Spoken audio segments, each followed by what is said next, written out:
Évangile selon Marc, chapitre 10. Jésus étant parti de là, vint aux confins de la Judée, le long du Jourdain, et le peuple s'assembla encore vers lui, et il continua à les instruire, comme il avait accoutumé. Alors les pharisiens vinrent et lui demandèrent pour l'éprouver, est-il permis à un homme de quitter sa femme?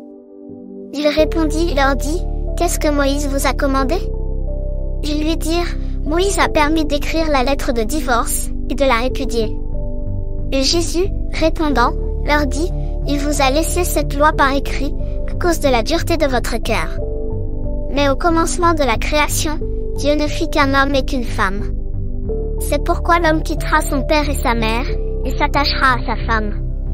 Et les deux seront une seule chair, ainsi ils ne sont plus deux, mais ils sont une seule chair.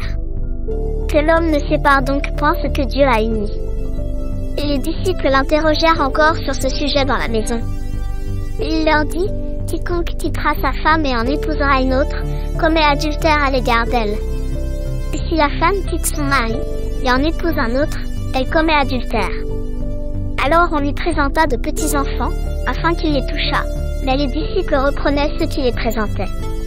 Et Jésus voyant cela, il en fut indigné, et il leur dit, laissez venir à moi ces petits enfants, et ne les en empêchez point, car le royaume de Dieu est pour ceux qui leur ressemblent.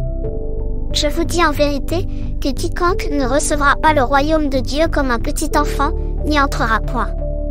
Et les ayant pris entre ses bras, il leur imposa les mains et les bénit.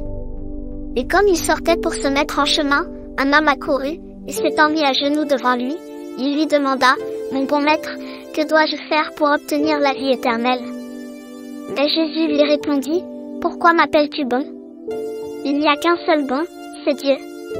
Tu sais les commandements, ne commets point d'adultère, ne tue point, ne dérobe point, ne dis point de faux témoignages, ne fais tort à personne, honore ton père et ta mère.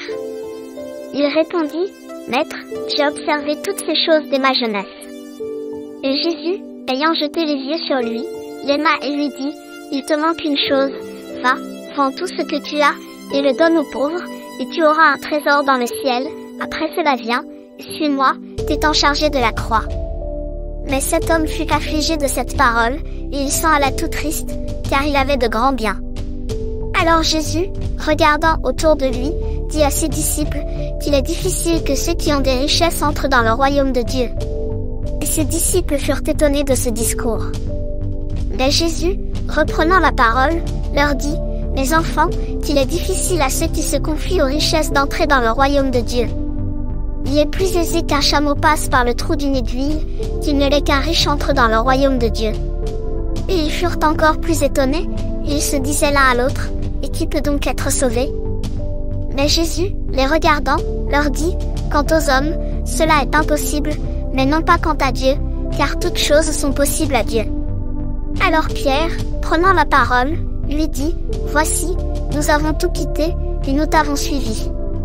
Et Jésus répondit, je vous dis en vérité qu'il n'y a personne qui ait quitté maison, ou frère, ou sœur, ou père, ou mère, ou femme, ou enfant, ou des terres, pour l'amour de moi et de l'Évangile, qui n'en reçoivent dès à présent, en ce siècle, 100 fois autant, des maisons, des frères, des sœurs, des mères, des enfants, et des terres, avec des persécutions, et dans le siècle à venir la vie éternelle. Mais plusieurs qui étaient les premiers seront les derniers, et ceux qui étaient les derniers seront les premiers. Comme ils étaient en chemin, en montant à Jérusalem, Jésus marchait devant eux, et ils étaient effrayés et craignaient en le suivant.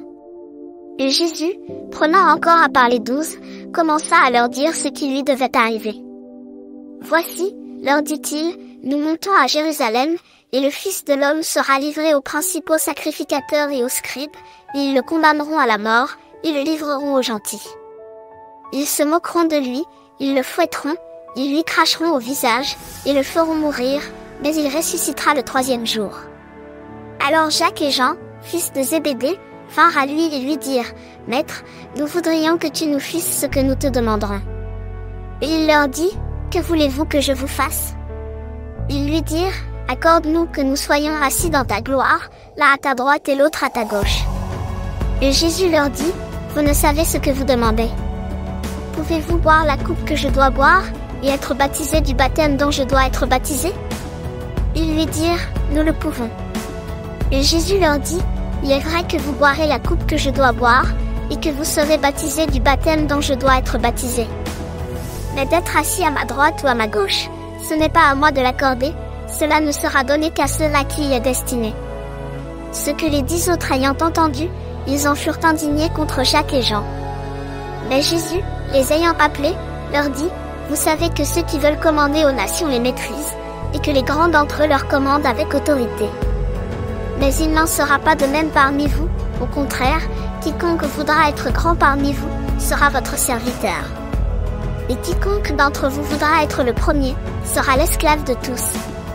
Car le Fils de l'homme lui-même est venu, non pour être servi, mais pour servir et pour donner sa vie pour la rançon de plusieurs.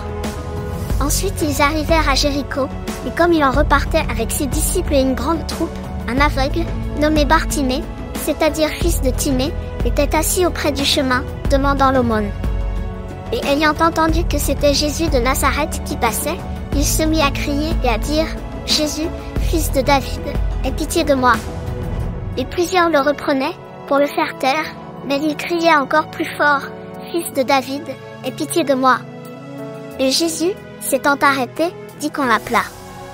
Ils appelèrent donc l'aveugle, lui disant, prends courage, lève-toi, il t'appelle. Et jetant son manteau, il se leva et vint vers Jésus. Alors Jésus, prenant la parole, lui dit, que veux-tu que je te fasse? Et l'aveugle dit, Maître, que je recouvre la vue. Et Jésus lui dit, va-t'en, ta foi t'a sauvé. Et incontinent il recouvra la vue, et il suivit Jésus dans le chemin.